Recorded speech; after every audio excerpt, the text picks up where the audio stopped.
తాను సినిమాల్లోకి వచ్చేందుకు మెగాస్టార్ చిరంజీవి స్ఫూర్తి అని ప్రముఖ నిర్మాత బండ్ల గణేష్ తెలిపారు. కరోనా టైంలో తన మైండ్ సెట్ చాలా మారిందనే విషయాలను గతంలో ఆలీతో సరదాగా కార్యక్రమంలో పంచుకున్నారు. మన బతుకంతా ఫాల్స్ అని అనిపించిందని అన్నారు. బండ్ల గణేష్ ఏం చెప్పారో చూసేయండి. ఓకే, అంటే నీకు ఎవరు ఇన్స్పిరేషన్ ఇండస్ట్రీకి రావడానికి కారణం? 100% చిరంజీవి గారే అన్న. చిరంజీవి గారు. ఓకే, ఆయన సినిమాలు ఎక్కువ చూసాడు. చిన్నప్పటి నుంచి ఆయన సినిమాలు అంటే చిరంజీవి గారితో సినిమా ఎందుకు చేయలేదు? ఇప్పుడు మళ్ళీ 100% చేస్తావు? 100% అందులో డౌటే లేదు. 500% చిరంజీవి గారితో నేను సినిమా తీస్తాను. అంటే ఎవరన్నా బతకాలంటే బండల గణేష్ లాగా బతకాలి అని ప్లాన్ చేస్తున్నామంట మామూలుగా బయట టాకు.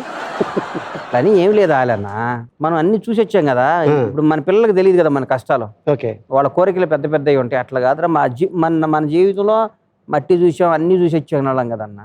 జాగ్రత్తగా బతకాలి, కష్టపడి బతకాలి. చిన్న జీవితం కదా. మొన్న ఈ మధ్య నాకు కరోనా వచ్చింది. అప్పుడు నా మైండ్ సెట్ చాలా మారిపోయింది ఆలన్న. అంతకుముందు నేను ఏముందిలే కొండను కూడా చేయొచ్చు, ఎవరితో అయినా కూడా ఏం చేయొచ్చు అనుకున్నాను. తర్వాత అనిపించింది కరోనా టైంలో, అమ్మ ఇదన్నీ అబద్ధం, మన బతికేదంతా మన బతుకంతా ఫాల్స్ బతుకు. అసలు ఒరిజినల్ బతుకు క్లీన్గా బతకటం. మనం హాయిగా బతకాలి, గొడవలు లేకుండా ఉండాలి, సంతోషంగా ఉండాలి, చక్కగా ఉండాలి, నిజాయితీగా ఉండాలని ఒక మంటలుగా ఒక డెసిషన్ తీసుకున్నా. ఎందుకంటే పిల్లలు పెద్దవాళ్ళు అవుతున్నారు వాళ్ళన్న. మనం చిన్న ఉన్నప్పుడు ఏం చేసినా పర్వాలా. కరోనా రాకముందు బాడీలో అన్ని లేవా? బాడీలో ఉన్నా కానీ మనకి వాటిని డామినేట్ చేసేది ఈగో. మనని వాటిని తొక్కి ఈగో ఆడేంట్లే అన్న ఫీలింగ్ ఉండేది. అవన్నీ పోయినాయి. ఇప్పుడు అందరూ గొప్పవాళ్ళే, అందులో మనం ఉండాలి.